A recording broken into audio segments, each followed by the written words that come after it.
I have finished this particular project. This is collecting data from multiple sources. You can see it's collecting from this refund deposit file. So that is basically this one, refunds underscore deposit. Then it's collecting data from loan repayments, expense, unified payment CSV, and transaction statement CSV file. It's pulling all the data, and then it's showing the data as like property and a different amount, like gross amount, net pay amount, and so on. We have property specific cost, we have unmatched property specific cost, so that the client can cross check. We have different cost type and total cost for that particular cost type. We have not matched property cost type, so if it's like something new cost type, then we can check that and we can add it later on.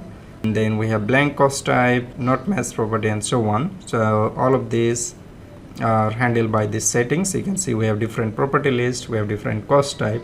So if it's not in the list of this property or not in the list of the cost type, then user can just check that, and then he can just easily add new property or new cost type here.